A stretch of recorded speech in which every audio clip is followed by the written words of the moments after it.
Hello my dear students, welcome once again. Welcome to my YouTube channel maths by Marje sir, और मैं हूं आपका मार्जे sir. तो चलिए आज यहां पे हम डिस्कस करने वाले हैं शाउस ट्रेनिंग 2024-25 का पीसीबी का बेसिक मैथ्स का पेपर यहां पे हम डिस्कस करने वाले हैं। जैसे कि मैंने बताया था 25 एमसीक्यू होंगे, जो कि होंगे basic math and mental ability के ऊपर। टोटल 25 क्वेश्चन पूछे जाते हैं और इसमें मैथ्स का ओनली मैथ्स, ठीक है, ओनली बेसिक मैथ का वेटेज होगा 15 एमसीक्यू का। आउट ऑफ 25 एमसीक्यू 15 एमसीक्यू तो पूरी तरीके से मैथ्स के पूछे जाएंगे, बेसिक मैथ्स के। तो वन बाय वन चलिए हम इसे डिस्कस कर लेते हैं। डिफिकल्टी लेवल बहुत ही आसान होगी। आपको इस सारे क्वेश्चन को विद इन 1 और या फिर 1.5 मिनट से पहले सॉल्व करना है। तो चलिए तो देख लेते हैं इस क्वेश्चन को वन बाय वन। चलिए बच्चों, मेरा इंट्रोडक्शन तो आपको पता ही है अभी। Marje sir, Amrit Marje sir, maths mentor, teaching experience 8+ years. चलिए आगे देखते हैं। तो first question, log of x + 5 plus log of x - 5। कुछ log का क्वेश्चन दिया है, x की वैल्यू पूछिए। चलिए तो फिर देख ले क्या आती है x की वैल्यू। तो यहाँ पे log की प्रॉपर्टी, LHS में तो डायरेक्टली log की प्रॉपर्टी नजर आ रही है, क्योंकि log सेपरेट है, अंदर में प्लस है, तो log का इंटू हो जाएगा x + 5। ये प्रॉपर्टी का मैं यूज कर रहा हूं। log a + b हो जाएगा।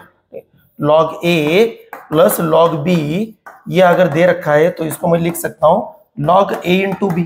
ये log की प्रॉपर्टी है। log सेपरेट है और बिटवीन में प्लस है। log सेपरेट है, बिटवीन में प्लस है, तो log a × b हो जाएगा बच्चों।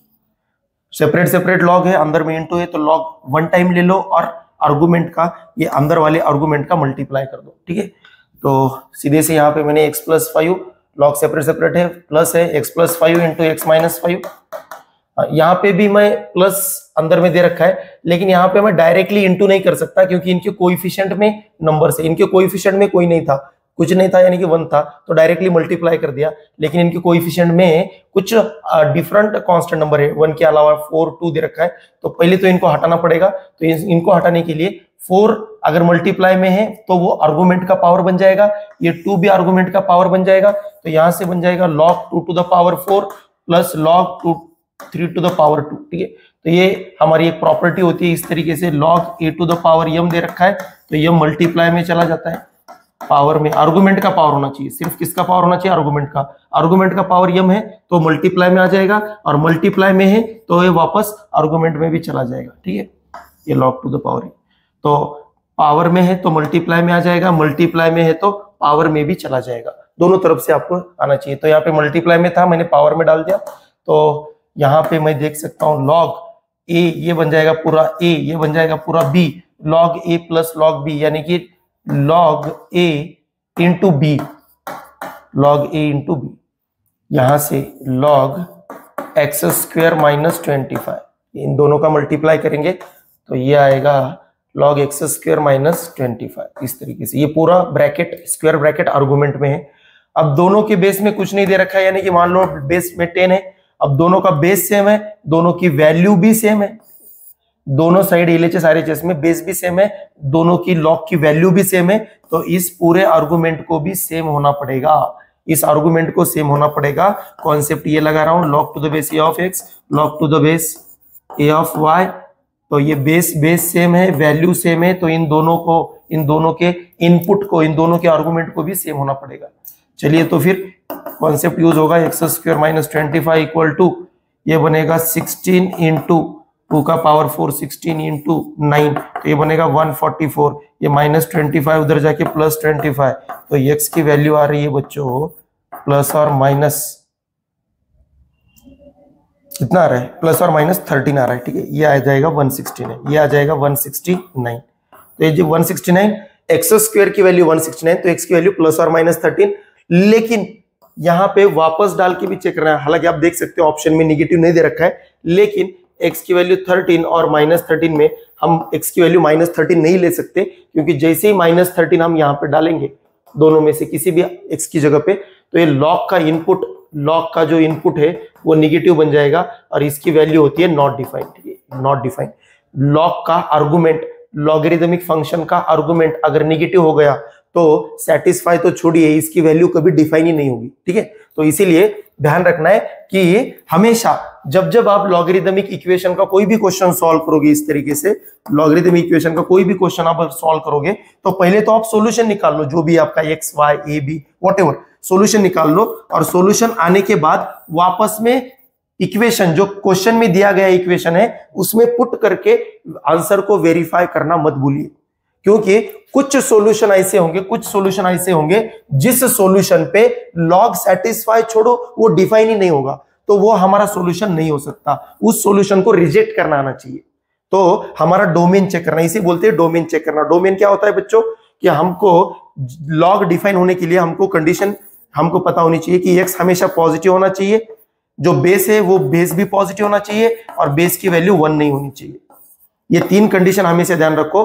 जो बेस है, बेस ए है, ए पॉजिटिव होना चाहिए, ए बेस की वैल्यू 1 नहीं होनी चाहिए, और आर्गुमेंट हमेशा पॉजिटिव होना चाहिए।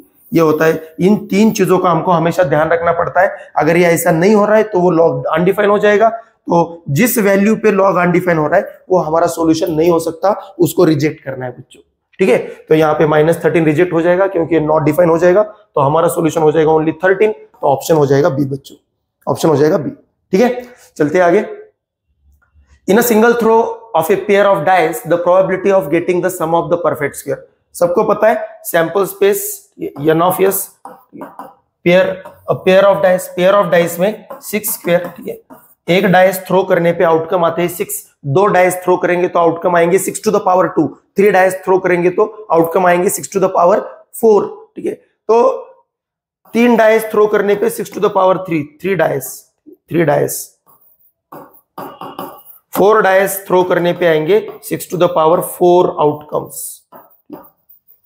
ये उसी तरीके से होगा जैसे मैंने कॉइन के बारे में बताया पिछले वीडियो में, कि कॉइन में ये पावर में क्यों बढ़ रहा है, इसका पूरा एक्सप्लेनेशन मैंने कॉइन में दिया है। कॉइन में 2 के पावर में बढ़ता है, n कॉइन टॉस करेंगे तो आउटकम्स हो जाएंगे 2 टू द पावर n। वैसे उसी तरीके से अगर हम n डाइस अगर थ्रो करेंगे तो हमारे आउटकम्स हो जाएंगे 6 टू द पावर n, क्योंकि एक का डाइस थ्रो करने पे 6 आउटकम आते हैं, तो n टाइम्स डाइस थ्रो करने पे 6 टू द पावर n आते हैं, ठीक है। तो पावर में क्यों बढ़ रहा है इसका एक्सप्लेनेशन मैंने पिछले वाले वीडियो में दिया है, जरूर उस वीडियो को देखिए, आपको तुरंत समझ में आ जाएगा। तो यहाँ पे n ऑफ s 6 स्क्वायर 36, तो टोटल आउटकम्स तो 36 हो गए। उन्होंने बोला है प्रोबेबिलिटी बोलिए परफेक्ट स्क्वायर की, किसकी प्रोबेबिलिटी पूछिए, परफेक्ट स्क्वायर की, तो परफेक्ट स्क्वायर की प्रोबेबिलिटी आ जाएगी बच्चों। तो 36 आउटकम में सम आना चाहिए परफेक्ट स्क्वायर, सम आना चाहिए परफेक्ट स्क्वायर। तो ध्यान रखिए sum of numbers on 2 dice, sum of numbers on 2 dice, ये ऑलवेज, ठीक है, को 2 डाइस के ऊपर जो भी सम आएगा वो ऑलवेज 12 या फिर 12 से छोटा होगा और 2 या फिर 2 से बड़ा होगा। 2 डाइस थ्रो करने पे अपर डिजिट पे जो भी सम आएगा वो 12 से बड़ा नहीं होगा स्टैंडर्ड डाइस पे, ठीक है। डाइस पता है ना, लूडो खेलने वाला डाइस, ठीक है। सो लूडो खेलने पे लूडो वाला जो डाइस है वो अनबायस्ड डाइस, उसमें कुछ चेंज नहीं किया है, 1 2 3 4 5 6 वही होंगे, तो उन पे ज्यादा से ज्यादा मैक्सिमम सम आएगा 12, मिनिमम सम आएगा 1,1, ये मिनिमम वैल्यू होती है, तो मिनिमम सम आएगा 2 और मैक्सिमम सम आएगा 12। 12 से ज्यादा सम कभी नहीं आ सकता और 2 से कम वाला सम कभी नहीं आ सकता। तो हमको पूछा है सम होना चाहिए परफेक्ट स्क्वायर, तो सम अगर परफेक्ट स्क्वायर होना चाहिए यानी कि 2 और 12 के बिटवीन में आने वाले परफेक्ट स्क्वायर कौन से होंगे बच्चों, 2 और 12 के बिटवीन में आने वाले परफेक्ट स्क्वायर 4 और 9 कौन से होंगे बच्चों, 4 और 9। तो 4 और 9 यही 2 नंबर्स इस तरीके से हमें मिलेंगे कि डाइस के ऊपर मिलने वाले 2 नंबर का सम 4 हो या फिर डाइस के ऊपर मिलने वाले 2 नंबर का सम 9 हो, उसी की हमें प्रोबेबिलिटी पूछी गई है। अब सम 4 आने वाले आउटकम्स 1 3 3 1 और 4 इवन नंबर है तो 2 2 भी आ जाएगा, ठीक है। तो इसके मिल गए बच्चों 3 आउटकम्स, सम 4 आने वाले 3 आउटकम्स, यानी कि परफेक्ट स्क्वायर होने के लिए ये 3 आउटकम्स आ सकते हैं। लेकिन और सम 9 भी तो आ सकता है, वो भी परफेक्ट स्क्वायर है, तो सम 9 आने वाले आउटकम, तो 9 को तोड़ दो कुछ इस तरीके से, 1 + 8, तो 8 तो कभी नहीं आ सकता, तो उसकी ये केस हो गई रॉन्ग। 2 + 7 7 कभी नहीं आ सकता आउटकम में, डाइस थ्रो करने पे 7 कभी नहीं आ सकता, तो इसको भी निगलेक्ट कर दो। तो स्टार्टिंग हो जाएगी 3 + 6, 4 + 5, तो 3 + 6 यानी कि 3,6 6,3, यहाँ पे 4 5 यानी कि 4,5 5,4। तो ये हो गए टोटल 4 आउटकम्स, ये हो गए 4 आउटकम्स, ये हो गए 3 आउटकम्स। तो 7 टोटल। एक तो मेरे परफेक्ट स्क्वायर, मुझे परफेक्ट स्क्वायर आने के लिए एक तो ये 3 आउटकम होने चाहिए या फिर ये 4 होने चाहिए। तो ये 3 या फिर ये 4 यानी कि टोटल 7 में से ही कुछ ना कुछ तो आउटकम आना चाहिए, तभी सम होगा परफेक्ट स्क्वायर। तो फेवरेबल आउटकम सम परफेक्ट स्क्वायर आने के लिए फेवरेबल आउटकम्स कितने हैं? 7 आउटकम्स फेवरेबल है आउट ऑफ 36 आउटकम। तो 36 आउटकम में से 7 आउटकम्स ही ऐसे मिलेंगे जिनका अपर डिजिट का सम ये परफेक्ट स्क्वायर आने वाला है। तो हमारी प्रोबेबिलिटी हो जाएगी 7/36, हमारी प्रोबेबिलिटी हो जाएगी 7/36। तो ये निकालना आना चाहिए कुछ इस तरीके से। 1 4 को हम 0 + 4 नहीं कर सकते क्योंकि 0 नहीं आने वाला है आउटकम के ऊपर, तो हमको इसका एडिशन में तोड़ना है क्योंकि सम बोला है। अगर प्रोडक्ट दिया है तो प्रोडक्ट में स्प्लिट करो उसको, ठीक है। ओके, ये हो गया 7/36 ऑप्शन बी। आगे देखते, इसकी वैल्यू पूछी गई है बच्चों। तो ये दिया है कुछ 30 क्यूब + 20 क्यूब - 50 क्यूब की वैल्यू पूछी। ओके, तो मैं इसको कुछ यूं लिख लेता हूं तो कुछ फर्क नहीं आना चाहिए, नहीं आएगा भी नहीं। 30 क्यूब + 20 क्यूब + -50 होल क्यूब, ठीक है। इसमें और इसमें कोई चेंज नहीं है। देखिए आप माइनस का क्यूब करेंगे, निगेटिव नंबर का क्यूब करेंगे तो निगेटिव आएगा, और निगेटिव इंटू पॉजिटिव निगेटिव ही बनेगा, ठीक है। लेकिन इसको इस फॉर्म में क्यों लिख लिया मैंने? तो ये देखिए बच्चों, इसको मैं अगर ए बोलूंगा, इसको मैं अगर बी बोलूंगा और इसको मैं अगर सी बोलूंगा, ठीक है, तो मुझे क्लियरली दिख रहा है ये कुछ यूं आने वाला है, a³ + b³ + -c³, ठीक है।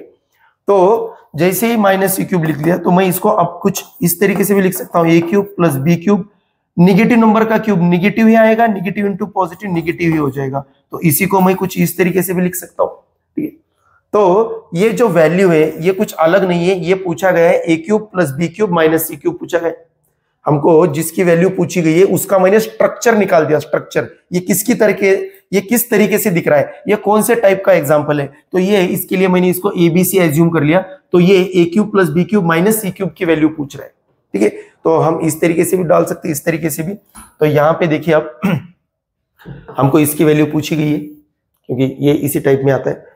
तो अगर इसकी वैल्यू पूछी गई है तो एक बार हम देख लेते हैं कि क्यूब में मैंने पिछले एग्जाम्पल में भी बताया था, पिछले पीसीएम के पार्ट में भी मैंने बताया था, इसी आइडेंटिटी के ऊपर पीसीएम में भी क्वेश्चन पूछा है। कॉन्सेप्ट सेम पूछे, एग्जाम्पल अलग अलग दे रखे, लेकिन कॉन्सेप्ट सेम पूछा है, फॉर्मूला सेम पूछा है।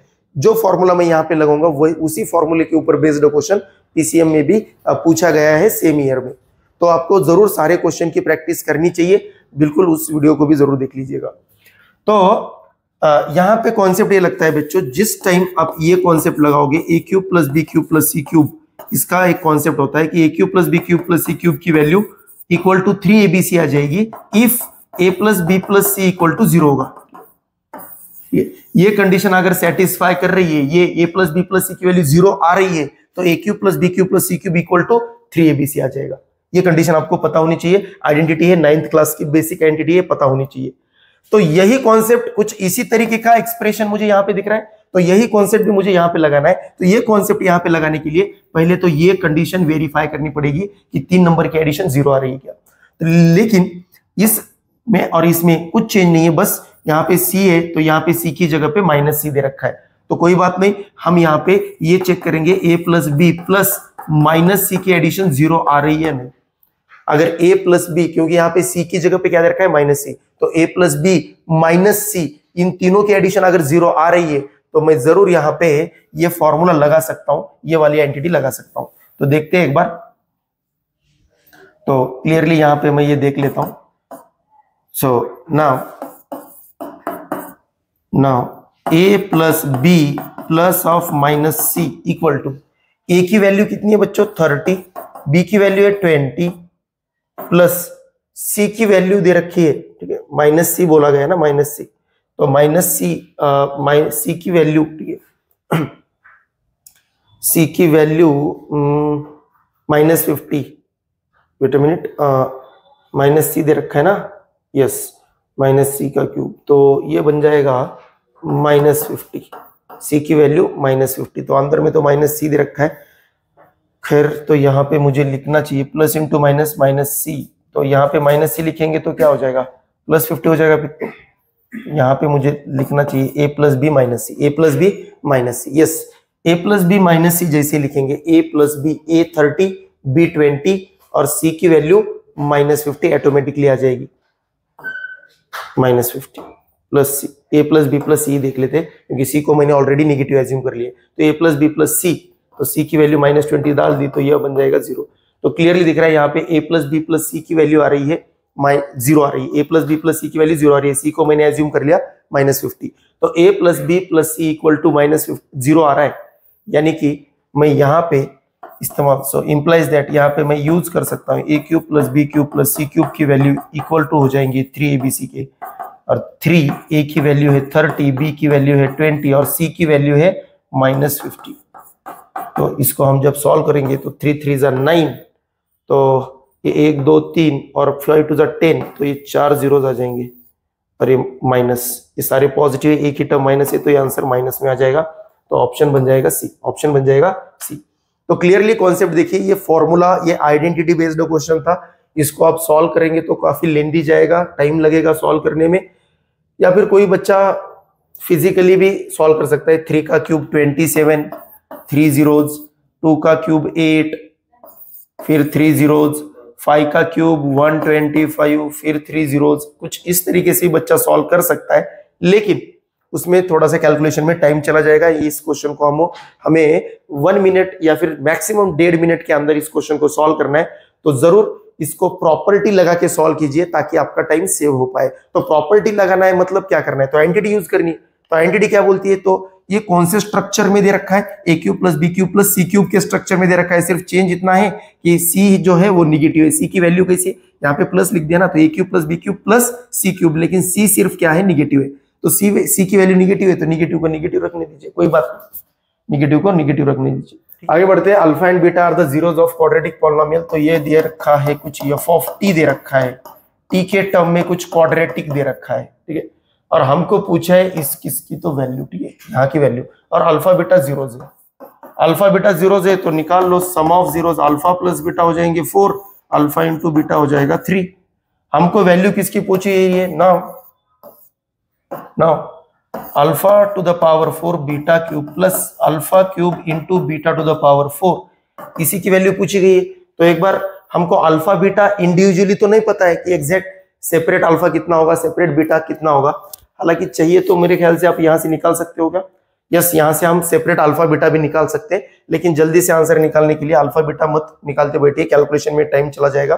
तो sum of root product of root पता है, तो यहां से ये दिए गए जिस किसी की भी वैल्यू पूछिए, इस वैल्यू की, इस एक्सप्रेशन की वैल्यू निकालने के लिए, इस एक्सप्रेशन की वैल्यू निकालने के लिए, इस एक्सप्रेशन की वैल्यू चेंज ना करते हुए इस एक्सप्रेशन को कन्वर्ट करना है इस दिए गए टर्म्स में, इस दिए गए टर्म्स में कन्वर्ट करना है, इसकी वैल्यू ना बदलते हुए। तो इसकी वैल्यू बदलनी नहीं है तो सिर्फ कॉमन निकाल दो। सो इसी में से कॉमन निकाल दो, जैसे ही कॉमन निकलेगा, कॉमन छोटा वाला power alpha cube into beta cube common निकलेगा, अंदर में बचेगा alpha plus beta, alpha plus beta, तो अल्फा इंटू बीटा बन जाएगा 3 क्यूब, अल्फा प्लस बीटा बन जाएगा 4, तो 27 इंटू 4, बस 3 3 जा 9 मत कर दीजिएगा, ठीक है। सो 3 का क्यूब 27, 7 4 जा 28, 2 108 और 3 3 जा 9 भी करोगे आप तो 9 4 जा 36, तो ऑप्शन में दिखेगा भी नहीं, ठीक है वैसे तो, लेकिन आंसर आ रहा है 108, तो करेक्टली आंसर आ जाएगा 108, ऑप्शन बी करेक्ट आ जाएगा, ठीक है। तो अब चाहिए तो यहां से कुछ ये भी कर सकते हो कि अल्फा की वैल्यू -3 आ गई, बीटा की वैल्यू -1 आ गई, ठीक है।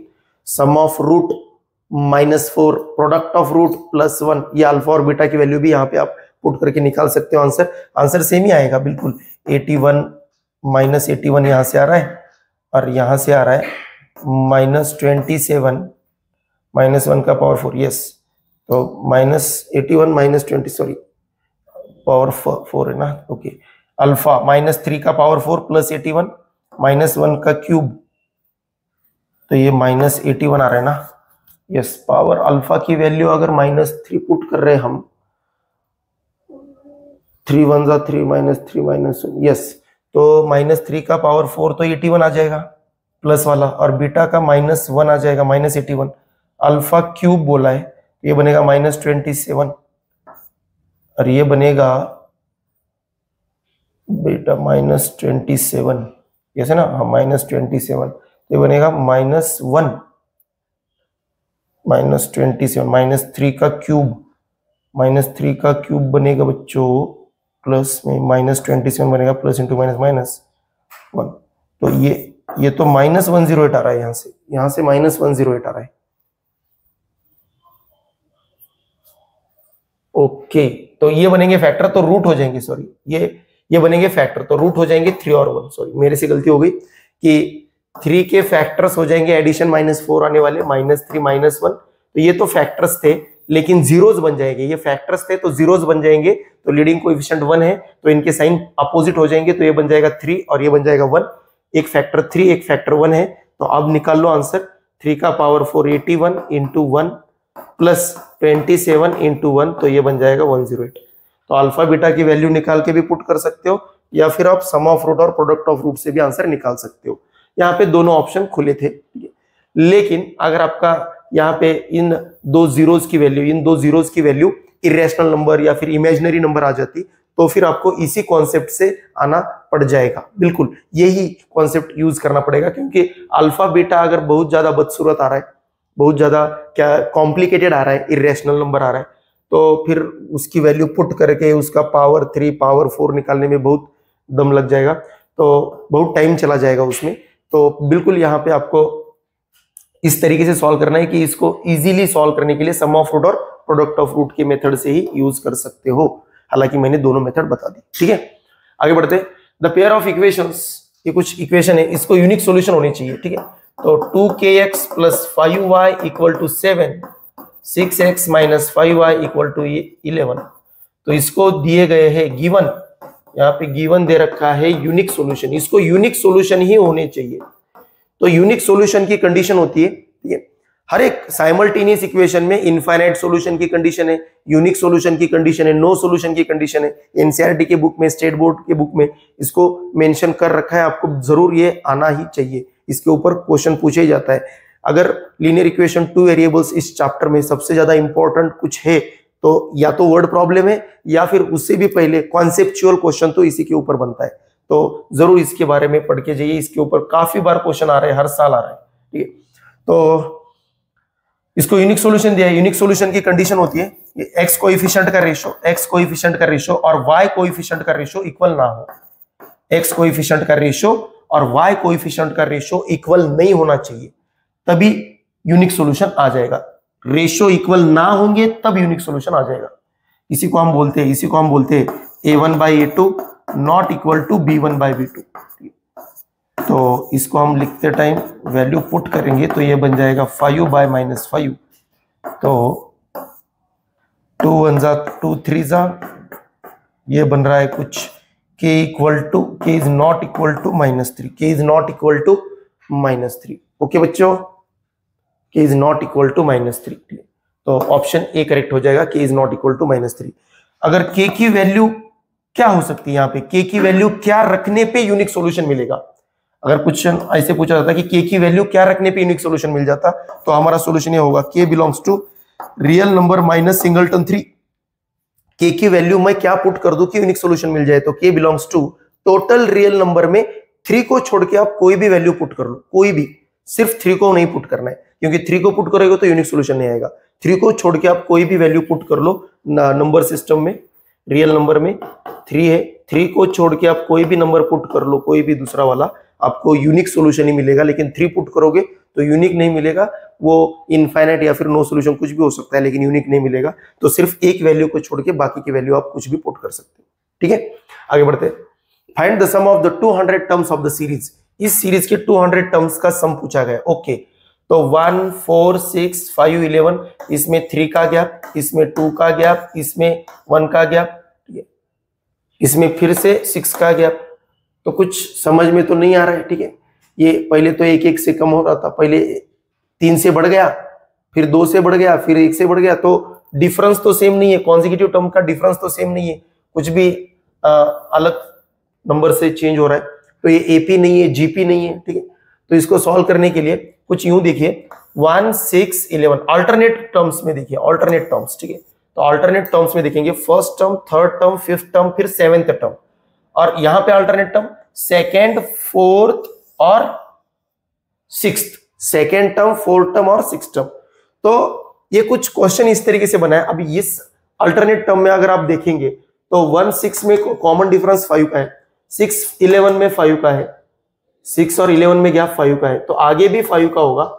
यहाँ पे देखिए 4 5 में गैप 1 का है, 5 6 में गैप 1 का है, तो आगे भी गैप आपको 1 का मिल जाएगा, ठीक है।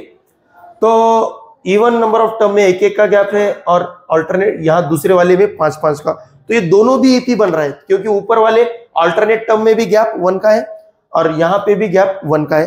तो गैप अगर सेम है, गैप अगर सेम है, तो ये दोनों के दोनों अल्टरनेट टर्म, ये ऑड क्रम, ऑड टर्म्स को रिप्रेजेंट करने वाली सीक्वेंस भी एपी बन रही है और इवन टर्म को रिप्रेजेंट करने वाली सीक्वेंस भी एपी बन रही है, दोनों भी एपी बना रहे हैं यहाँ पे। अगर दोनों भी यहाँ पे एपी बना रहे तो यानी कि ये जो सीक्वेंस बनाई गई है ये कुछ इस तरीके से सीक्वेंस बनाई गई है, ये इस टोटल सीक्वेंस में 2 एपीज कंटेन करते हैं और दोनों के दोनों एपीज जो है वो 2 डिफरेंट एपीज को कंबाइन करके एक सीरीज बनाई गई है, 2 डिफरेंट एपी को कंबाइन करके सीरीज बनाई गई है। तो हम दोनों को अलग अलग सम निकालेंगे और ऐड कर देंगे तो टोटल का सम निकल के आ जाएगा, ठीक है। तो पहले तो मैं इसको सेपरेट कर लेता हूं, 1 + 6 + 11 प्लस डॉट डॉट डॉट, ये वाली होगी नीचे वाली, ठीक है। ऑड नंबर्स की सीक्वेंस एपी बन गई, ऑड नंबर की एपी। अब इवन नंबर की एपी बन जाएगी 4 + 5 + 6, ये बन जाएगी इवन नंबर की एपी।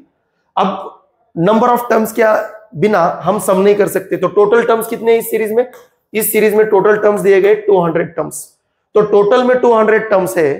तो यहां पे इस ऑड नंबर ऑफ टर्म, मुझे बताइए अब 1 से लेके 50 तक जाइए या फिर 70, वॉटएवर, ठीक है, नेचुरल नंबर 1 2 3, क्योंकि नंबर ऑफ टर्म तो नेचुरली होते हैं। तो 1 से लेके 50 तक एंडिंग वाला number, total number of terms, total number of terms अगर इवन होंगे तो इवन नंबर ऑफ टर्म्स और odd number of terms equal होंगे, ठीक है। यानी कि टोटल फर्स्ट 50 टर्म में से इवन टर्म्स 50 होंगे, इसमें टोटल टर्म्स 50 में से, टोटल 50 में से 25 टर्म्स इवन होंगे, यानी कि second term, fourth term, six term, ऐसे इवन नंबर ऑफ टर्म 25 होंगे और ऑड नंबर ऑफ टर्म 25 होंगे।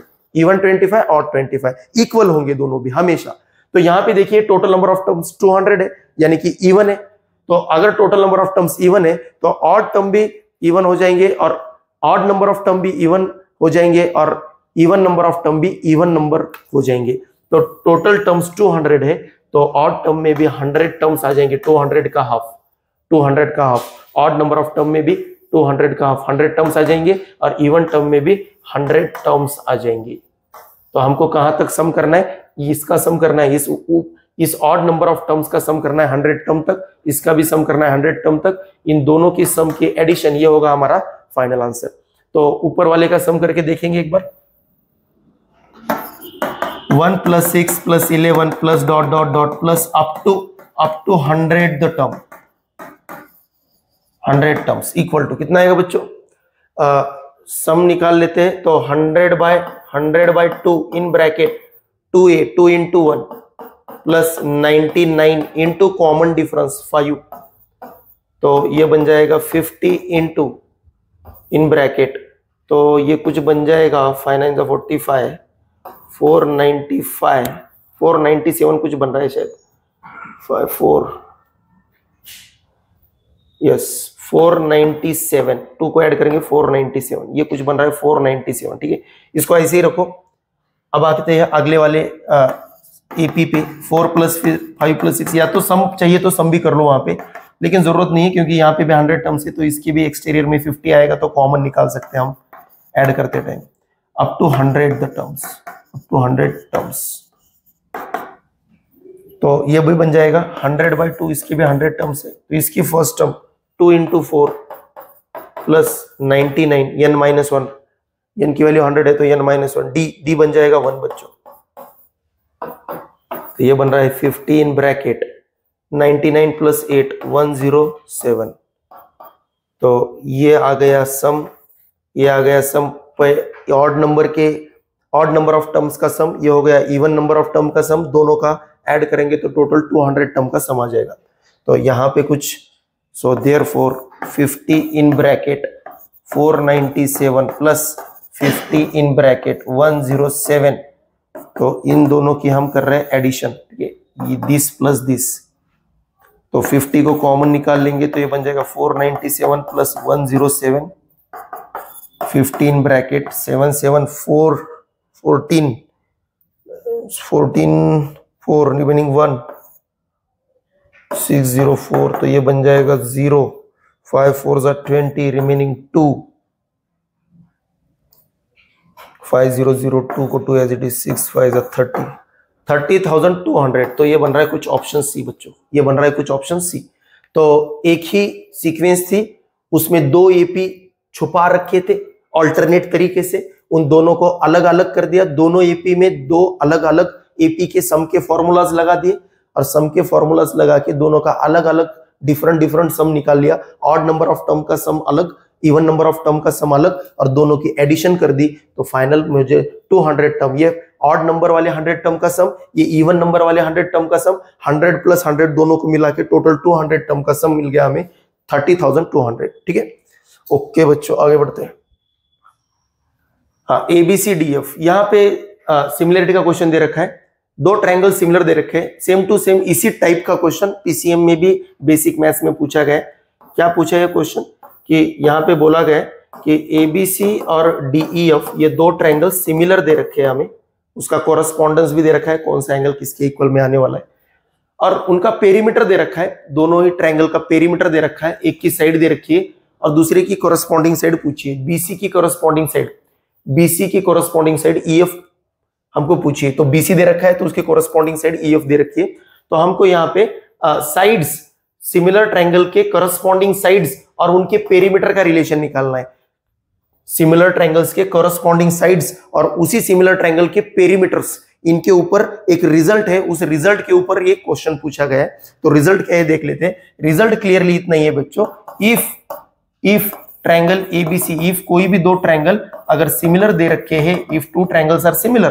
तो उनके करस्पॉन्डिंग साइड का रेशियो, उनके करस्पॉन्डिंग साइड का रेशियो, कोई भी करस्पॉन्डिंग साइड ले लो, AB by D, BC by EF या फिर AC बाई DF, कोई दो ट्रायंगल सिमिलर हो जाएंगे तो उनके करस्पॉन्डिंग साइड का रेशियो तो सेम होता ही है। तो रिजल्ट ये है आगे वाला कि करस्पॉन्डिंग साइड का रेशियो और जो दो ट्रायंगल सिमिलर है उनके करस्पॉन्डिंग साइड का रेशियो और उसी दो ट्रायंगल के करस्पॉन्डिंग पेरीमीटर्स का रेशियो, दो ट्रायंगल के साइड का रेशियो और उसी दो ट्रायंगल के कोरस्पॉन्डिंग पेरीमीटर्स का रेशियो सेम हो जाएगा। पेरीमीटर और साइड का रेशियो सेम होता है कब, जब दो ट्रायंगल सिमिलर होते हैं। सिंपल इतनी सी बात है।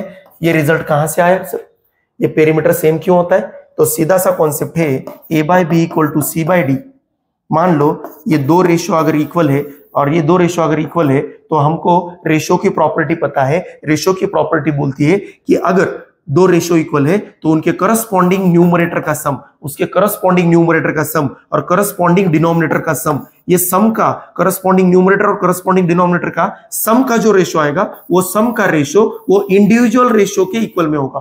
ठीक है, करस्पॉन्डिंग न्यूमरेटर और डिनोमिनेटर के सम का रेशियो वो individually in given two ratio के इक्वल में आएगा। ठीक है, तो इसी प्रॉपर्टी को ध्यान में रखते हुए मैंने टू रेशियोज में यूज किया, इसी को मैं अब तीनों में यूज कर लेता हूं। तो AB BC AC इक्वल में, तो इन तीनों का सम, करस्पॉन्डिंग न्यूमरेटर का सम AB BC प्लस AC और करस्पॉन्डिंग डिनोमिनेटर का सम DE plus EF plus DF। तो करस्पॉन्डिंग दो ट्रायंगल के पेरीमीटर का रेशियो और करस्पॉन्डिंग साइड का रेशियो इक्वल हो गया। AP plus BC plus AC यानी क्या है, ABC का पेरीमीटर है, DE plus EF plus DF क्या है, पेरीमीटर है।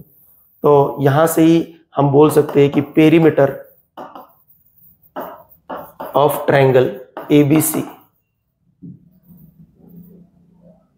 Perimeter of triangle ABC upon perimeter of triangle DEF,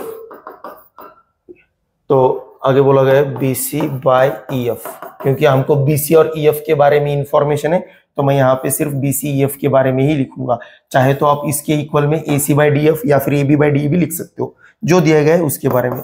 so BC की लेंथ हमें दी गई है 9, ईएफ हमको निकालना है, पेरीमीटर ऑफ एबीसी रिस्पेक्टिवली दिया गया है, तो पहला वाला हो जाएगा एबीसी का 30 और डीईएफ का हो जाएगा 18, तो 6 5 जा 6 3 जा, तो यहां से क्रॉस मल्टीप्लाई करने पे मिलेगा 3 को 9 के साथ मल्टीप्लाई करेंगे तो 27/5, 27/5, तो 5 5 जा 25.2 बचेगा, तो 5.4 बन जाएगा बच्चों। ईएफ की लेंथ बन जाएगी 5.4, जो कि है ऑप्शन बी, जो कि है ऑप्शन बी। ठीक है बच्चों, बहुत ही सिंपल, एकदम रिजल्ट ओरिएंटेड क्वेश्चन था, कुछ नए बात नहीं थी। ठीक है, ओके, ये था बहुत अच्छा क्वेश्चन। बच्चे को रीड करने के बाद में मैं गारंटी दूंगा उसको फर्स्ट 2-4 मिनट तक ये क्वेश्चन ही समझने में लग जाएगा। तो जरूर इस क्वेश्चन को 2 या 3 बार पढ़िए, आपको ये क्वेश्चन समझ में आ जाएगा। ठीक है, तो यहाँ पे एक्स एक्सिस वाई एक्सिस ये है कुछ ओरिजिन। तो यहाँ पे दे रखा है the number of points on x axis, the number of points on x axis. X axis के ऊपर ऐसे कितने पॉइंट्स दे रखे हैं, उन्होंने पूछा है कि एक्स एक्सिस के ऊपर टोटल कितने नंबर ऑफ पॉइंट्स दे रखे हैं एट ए डिस्टेंस सी, जो कि सी डिस्टेंस पे होने चाहिए और सी की वैल्यू लेस देन 3 होनी चाहिए, यानी कि डिस्टेंस कितना होना चाहिए, लेस देन 3 होना चाहिए। तो और वो जो डिस्टेंस है, वो डिस्टेंस कहां से मेजर करना है, तो पॉइंट 2,3 से मेजर करना है। तो चलिए 1 बाय 1 देख लेते हैं। पहला तो हमको डिस्टेंस दे रखा है सी, डिस्टेंस सी दे रखा है जो कि लेस देन 3 चाहिए। मैं इंग्लिश में लिख लेता हूं ताकि क्वेश्चन समझ में आ जाए। डिस्टेंस लेस देन 3 होना चाहिए। ठीक है, कहां से डिस्टेंस कहां से लेना है, डिस्टेंस फ्रॉम 2,3 पॉइंट से डिस्टेंस लेना है। कहां, किसका डिस्टेंस लेना है, 2,3 से कहां तक, distance from 2,3 to X axis, कहां तक डिस्टेंस लेना है, एक्स एक्सिस तक। तो मान लो 2,3 कुछ यहां पे है, ये है 2,3, तो हमको पूछा ये गया है 2,3 से एक्स एक्सिस के ऊपर 3 से कम डिस्टेंस होने वाले कितने पॉइंट से। ठीक है, तो कॉन्सेप्ट सीधा सही है बच्चों, आपको ये भी पता होना चाहिए। ये साइड में मैं बता दूं, कोऑर्डिनेट ज्योमेट्री, ये सिंपल बेसिक सा कॉन्सेप्ट है।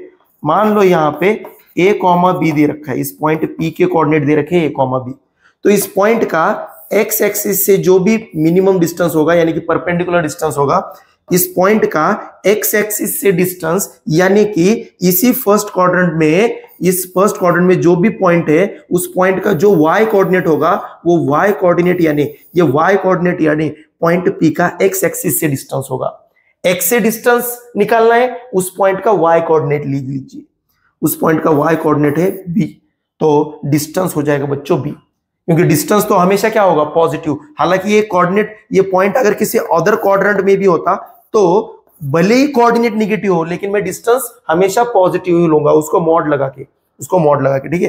तो ये कॉन्सेप्ट है कि किसी भी पॉइंट का एक्स एक्सिस से डिस्टेंस निकालना है तो वो होता है उस पॉइंट का वाई कोऑर्डिनेट, और इस पॉइंट का, जिस किसी पॉइंट का वाई एक्सिस से डिस्टेंस निकालना है, तो जिस पॉइंट का वाई एक्सिस से डिस्टेंस निकालना है वो डिस्टेंस होता है उस पॉइंट का एक्स कोऑर्डिनेट। तो ये हो जाएगा ए, ये हो जाएगा, तो ये यानी कि ये भी ये, इस तरीके से। तो यही कॉन्सेप्ट हमको यहाँ पे कुछ लगाना है। तो पॉइंट 2,3 का एक्स एक्सिस से डिस्टेंस कितना होगा बच्चों, 2,3 का एक्स एक्सिस से डिस्टेंस कितना होगा, पॉइंट 2,3 का एक्स एक्सिस से डिस्टेंस हो जाएगा वाई कोऑर्डिनेट, यानी कि डिस्टेंस हो जाएगा 3, डिस्टेंस हो जाएगा 3। और हमको वही तो पूछा गया है कि पॉइंट 2,3 से एक्स एक्सिस पे ऐसे कितने पॉइंट्स मिलेंगे, एक्स एक्सिस के ऊपर ऐसे कितने पॉइंट मिलेंगे जो पॉइंट 2,3 से 3 यूनिट से कम के डिस्टेंस पे हो, 3 यूनिट के कम से। अब 3 यूनिट पे, एग्जैक्टली 3 यूनिट पे कितना पॉइंट आ रहा है, 2,3 इस पॉइंट से एक्स एक्सिस के ऊपर 3 यूनिट डिस्टेंस पे। दो कंडीशन है, एक्स एक्सिस के ऊपर पॉइंट चाहिए हमको पॉइंट किस पे चाहिए, on x axis, on x axis, हमको पॉइंट चाहिए ऑन एक्स एक्सिस के ऊपर। तो पॉइंट अगर एक्स एक्सिस के ऊपर चाहिए बच्चों, तो एक्स एक्सिस के ऊपर भी पॉइंट चाहिए, दूसरा वो पॉइंट इस गिवन पॉइंट से 3 से कम डिस्टेंस पे होना चाहिए। तो मुझे पता है 3 डिस्टेंस पे होगा तो 1 पॉइंट मिलेगा, इस पॉइंट से 3 यूनिट डिस्टेंस पे एक्स एक्सिस पे एक ही पॉइंट मिलेगा, जो कि होगा 3,0, और 3 से ज्यादा डिस्टेंस लोगे तो 2 पॉइंट मिलेंगे, एक इस साइड परपेंडिकुलर के एक राइट साइड और एक लेफ्ट साइड। मान लो 4 यूनिट डिस्टेंस पे कितने पॉइंट मिलेंगे, 2, एक राइट और एक लेफ्ट। तो मिनिमम डिस्टेंस है 3 यूनिट जो है वो इस पॉइंट का एक्स एक्सिस से, इस पॉइंट का एक्स एक्सिस से 3 यूनिट जो है वो मिनिमम डिस्टेंस है।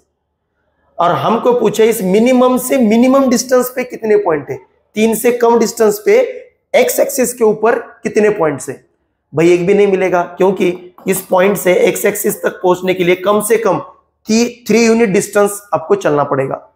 इस पॉइंट 2,3 से एक्स एक्सिस तक आने के लिए कम से कम 3 यूनिट चलना पड़ेगा। लेकिन वो बोल रहा है 3 से कम यूनिट डिस्टेंस पे और एक्स एक्सिस पे कितने पॉइंट है, तो एक भी नहीं मिलेगा, क्योंकि आप चलते चलते 3 यूनिट तक नहीं चलोगे तो आप कभी एक्स एक्सिस पे नहीं पहुंचोगे। तो एक्स एक्सिस पे नहीं पहुंचोगे तो एक्स एक्सिस के ऊपर वाला कोई भी पॉइंट आपको नहीं मिलने वाला। तो एक्स एक्सिस का कोई भी पॉइंट नहीं मिलेगा, तो ऑप्शन बन जाएगा नन ऑफ दिस। एक भी पॉइंट नहीं मिलेगा, एक भी, क्योंकि उन्होंने बोला है डिस्टेंस ही है और डिस्टेंस जो है वो 3 से कम होना चाहिए। डिस्टेंस 3 से कम होना चाहिए, यानी कि एक्स एक्सिस के ऊपर है, जो पॉइंट चाहिए वो एक्स एक्सिस के ऊपर चाहिए और 2,3 से 3 यूनिट कम पे डिस्टेंस पे चाहिए। तो एक भी नहीं मिलेगा मिनिमम से कम पे, तो नन ऑफ दिस हो जाएगा। ठीक है, तो 0 पॉइंट मिलेगी, यानी कितने पॉइंट मिलेंगे, 0 पॉइंट्स मिलेंगे, 0 पॉइंट्स, एक भी पॉइंट नहीं मिलेगा, 0 पॉइंट्स। तो ऑप्शन में 0 नहीं दे रखा है, तो मैंने इसलिए इसको नन ऑफ दिस टिक कर दिया। ठीक है बच्चों, आगे बढ़ते हैं। The ratio of the total surface area to the lateral surface area of the cylinder. ठीक है,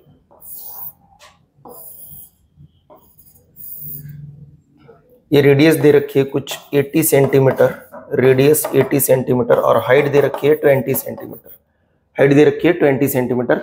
और हमको बोला गया है ratio of the total surface area to the lateral surface area. ठीक है, तो हम तो पहले टोटल सरफेस एरिया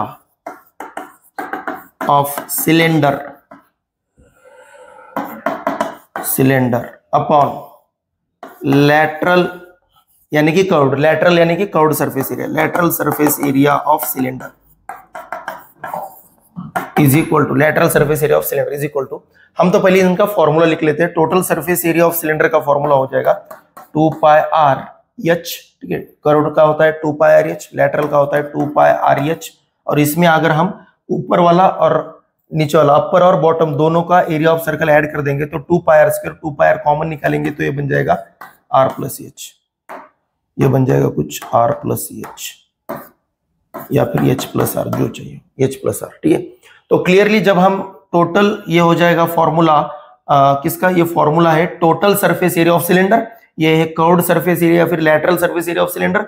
अब हमको इनका रेशियो निकालना है, तो पहले तो मैंने फॉर्मूला लिख लिया, जैसे ही फॉर्मूला लिख दिया 2π कैंसिल हो गया। ठीक है, अब एक ही सिलेंडर है तो दोनों के अंदर रेडियस भी सेम हो जाएगी, तो r के साथ कैंसिल हो गया। ठीक है, अब आगे हमको रेशियो आ रहा है तो बचा हुआ है h+r/h। तो जो भी रेशियो निकालना है उसके लिए रेडियस और हाइट पता होनी चाहिए, जो कि हमें पता है। रेडियस है 80, हाइट, रेडियस है 80, हाइट है 20 अपॉन हाइट 20। ठीक है, तो ये 100/20 कुछ आ रहा है, तो यानी कि 5:1 आ रहा है रेशियो, 5:1। ठीक है, ऑप्शन डी आ रहा है बच्चों, ऑप्शन डी। बहुत ही आसान क्वेश्चन, बहुत ही सिंपल क्वेश्चन, बच्चा आराम से कर लेगा। नेक्स्ट वन, HCF LCM का कुछ क्वेश्चन दे रखा है, सीधे से प्रॉपर्टी दे रखी है। तो फॉर्मूला ही है बेसिक 7th 8th क्लास का फॉर्मूला है कि product of two numbers equal to HCF of two numbers into LCM of that two numbers.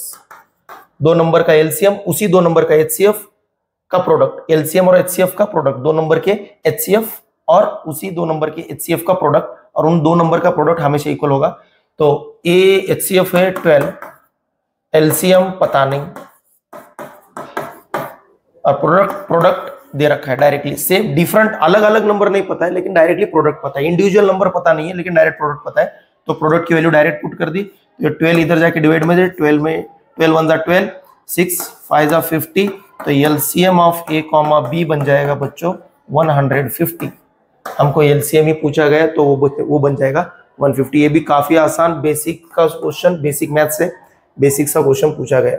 अब यहाँ पे इन्होंने दो नंबर के बारे में कुछ पूछा गया, ये 3 नंबर के बारे में भी पूछ सकते हैं कि 3 नंबर का HCF और 3 नंबर का LCM में क्या रिलेशन होगा। तो ये जो रिलेशन, मैंने ये जो फॉर्मूला लिख रखा है, ये फॉर्मूला सिर्फ और सिर्फ 2 में यूज हो सकता है, 3 में नहीं यूज हो सकता। सिर्फ 2 नंबर्स में ये फॉर्मूला यूज होगा, 3 में नहीं होगा। ठीक है, 3 के लिए एक अलग फॉर्मूला है, जरूर ढूंढिए। A × B × C के लिए और HCF of A, B, B into HCF of B, pair wise HCF लिया जाता है, पेयर वाइज LCM लिया जाता है। 3 के लिए कुछ अलग फॉर्मूला है वहां पे, आप जरूर उस फॉर्मूला का स्टडी कीजिए, क्योंकि ये नेक्स्ट टाइम इसके ऊपर भी क्वेश्चन पूछ सकते हैं 3 नंबर के ऊपर, क्योंकि 2 नंबर पे अभी काफी बार क्वेश्चन पूछे गए हैं। ठीक है, next part, the circumference of 2 circle are in the ratio, 2 circle के सर्कमफरेंस का रेशियो दे रखा है 2:3, तो C1 C2, तो जो रेशियो सर्कमफरेंस का है वही रेशियो रेडियस का होता है, हमेशा ध्यान रखना। जो रेशियो सर्कमफरेंस का है वही सेम रेशियो रेडियस के बीच में होगा, वही जो रेशियो रेडियस का आएगा वही रेशियो उनके डायमीटर्स का भी होगा। रेडियस का रेशियो है 5:7, तो डायमीटर का रेशियो भी होगा 5:7, सर्कमफरेंस का रेशियो भी होगा 5:7। ठीक है, तो चेंज होता है सिर्फ एरिया में। तो सर्कमफरेंस का रेशियो दे रखा है 2:3, तो रेडियस का रेशियो भी 2:3 हो जाएगा। चाहे तो प्रूव कर सकते हैं, C1 सर्कमफरेंस है तो उसकी रेडियस R1, C2 सर्कमफरेंस है तो उसकी रेडियस R2, और उनका रेशियो दे रखा है कुछ 2:3, तो 2 कट गया, तो R1/R2, तो रेडियस का रेशियो भी आ गया 2/3। मैंने बताया था जो सर्कमफरेंस का रेशियो वही रेशियो आ जाएगा रेडियस का, ये मैंने प्रूफ करके बता दिया। अब जो रेशियो रेडियस का आएगा वहां से हमको एरियाज का रेशियो निकालना है, एरियाज का। सो एरियाज का रेशियो कैसे निकालेंगे, तो मान लो मैंने यहाँ पे लिख दिया A1/A2, 2 सर्कल के 2 एरियाज, A1/A2 एरियाज को रिप्रेजेंट कर दिया A1A2 से, सर्कमफरेंस को C1 C2 से, तो यहाँ पे लिख दूंगा πr1² अपॉन πr2², तो पाई तो कट जाएगा, ये बन जाएगा R1²/R2², तो सीधे से इसको लिख लो R1/R2 whole square, R1/R2 whole square, दोनों का स्क्वायर है तो ब्रैकेट में होल कंप्लीट ब्रैकेट का स्क्वायर कर दिया, R1/R2 की वैल्यू पुट कर दो 2/3 फ्रॉम 1 कहां से पुट कर दी ये वैल्यू, इस 1 से पुट कर दी, इस आए हुए इक्वेशन से ये वैल्यू पुट कर दी, तो ये वैल्यू यहाँ पे पुट कर दी, जैसे ही पुट कर दी रेशियो आ जाएगा 4:9 या फिर 4/9। ऑप्शन ए करेक्ट हो जाएगा बच्चों, यहाँ पे ऑप्शन ए करेक्ट, एकदम आसान बेसिक सा क्वेश्चन ये भी। नेक्स्ट tan 15 की वैल्यू दे रखी है, cot स्क्वायर 75 की पूछी है। ठीक है, तो ये भी काफी आसान सा क्वेश्चन है, इसमें कुछ ज्यादा देखने वाली बात नहीं है। हाँ, ये tan 15 की एग्जैक्ट वैल्यू होती है, ये याद रखेंगे तो आगे 11th में फिजिक्स में पीसीबी के बच्चों के लिए काम में आ सकता है, क्योंकि फिजिक्स में आपको ये ट्रिग्नोमेट्री की वैल्यूज पता होनी चाहिए, ये आपको जरूरी है, आगे बहुत जगहों पे फिजिक्स में आपको लग सकता है।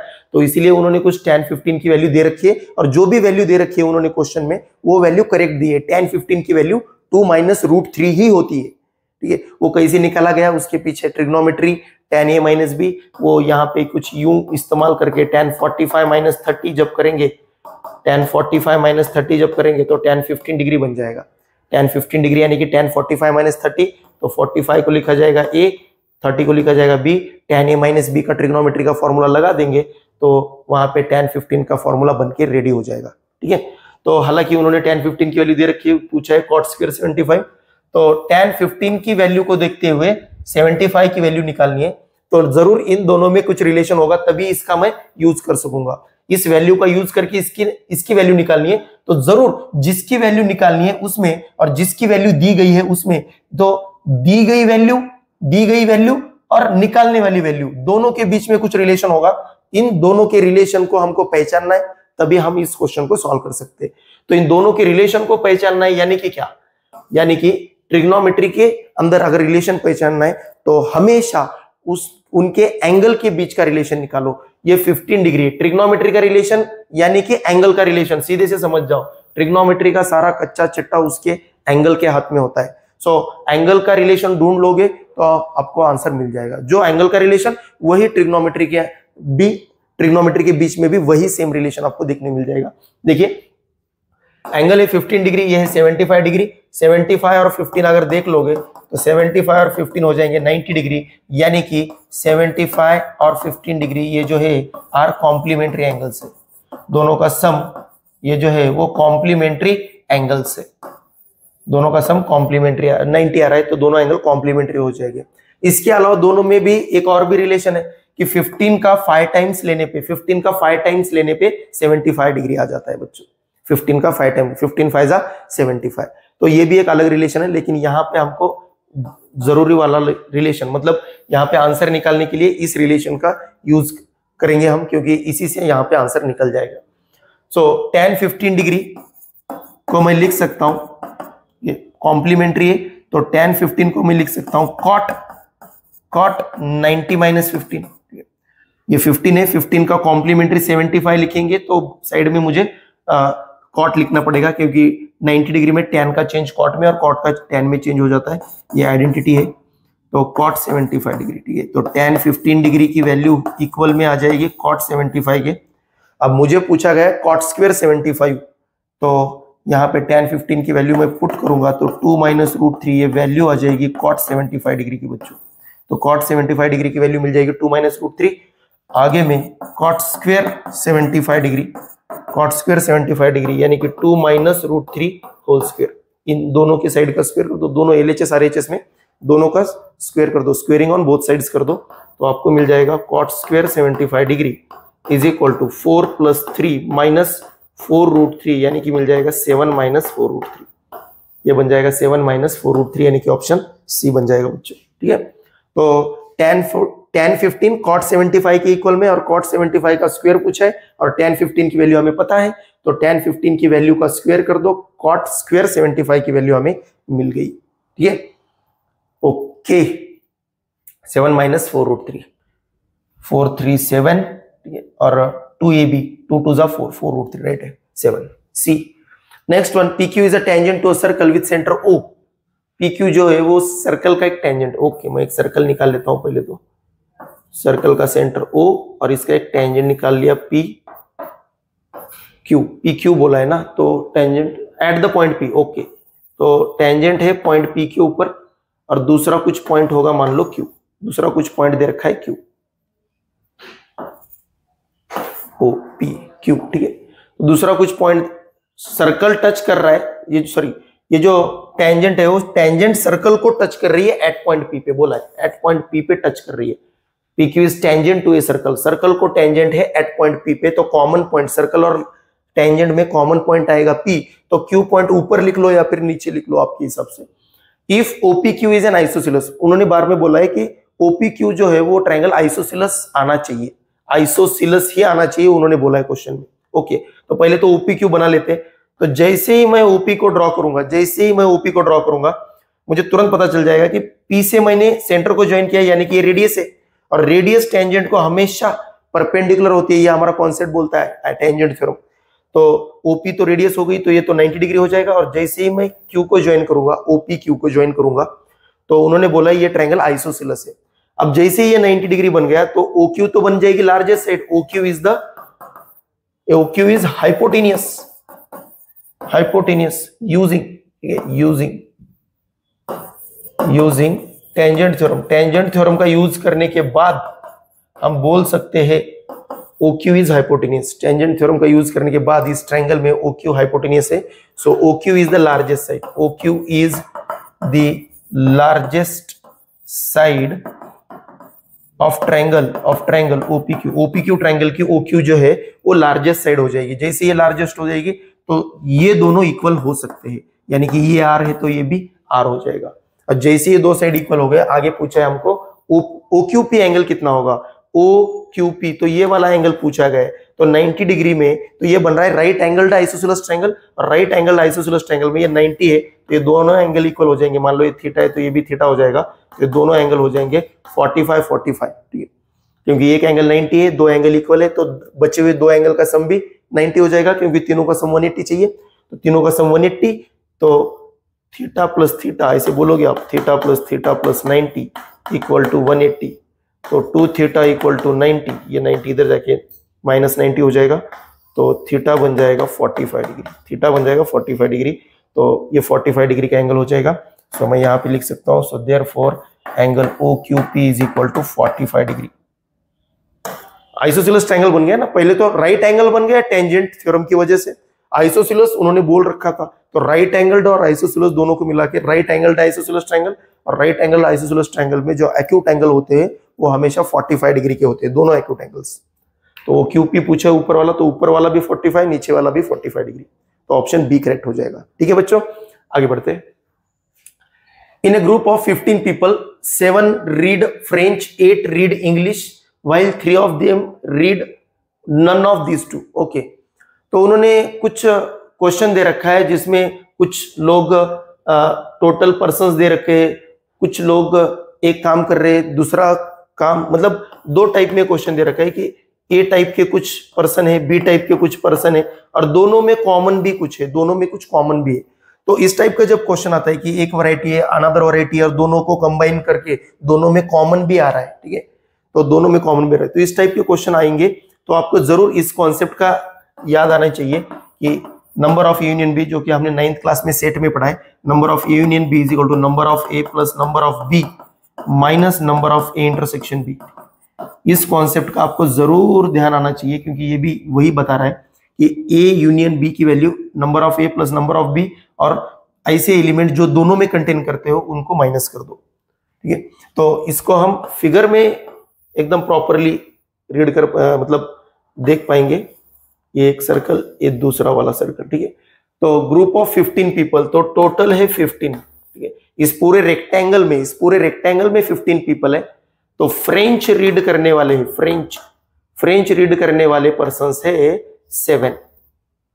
अब इन 7 पर्सन में ये कॉमन वाले भी, ये जो पोर्शन है ना, ये ऐसे पर्सन्स है जो French as well as French and English दोनों रीड करते हैं। तो इन 7 पर्सन में वो भी लोग काउंट किए गए हैं जो फ्रेंच के साथ साथ इंग्लिश भी बोलते हैं। फ्रेंच के साथ साथ जो इंग्लिश भी बोलते हैं उन लोगों को भी यहाँ पे काउंट किया गया है 7 में, ठीक है। तो 8 इंग्लिश रीड करने वाले 8 है, यानी कि इस 8 पर्सन में भी वो लोग काउंट किए गए हैं जो इंग्लिश के साथ साथ फ्रेंच लैंग्वेज भी बोलते हैं। अब आगे बोला गया है, मतलब मुझे ये बोलना है कि 7 और 8 में ये कॉमन वाले एलिमेंट काउंट किए जाते हैं, हमेशा किए जाते हैं, ठीक है। While 3 of them read none of these two, भाई 3 पर्सन तो दोनों भी रीड नहीं कर रहे ना, दोनों भी रीड नहीं कर रहे, ठीक है। तो 3 पर्सन ऐसे जो फ्रेंच भी रीड नहीं कर पाएंगे और इंग्लिश भी नहीं कर सकते, ठीक है। 3 person out of 15 person there are 3 person who neither read French nor English, जो कि फ्रेंच भी नहीं रीड कर सकते और इंग्लिश भी नहीं रीड कर सकते, यानी कि वो 3 पर्सन इन 2 सर्कल के अंदर नहीं होगा, क्योंकि 2 सर्कल के अंदर तो वही होंगे, एक तो वो इंग्लिश बोलेंगे या फिर वो फ्रेंच बोलेंगे, ठीक है।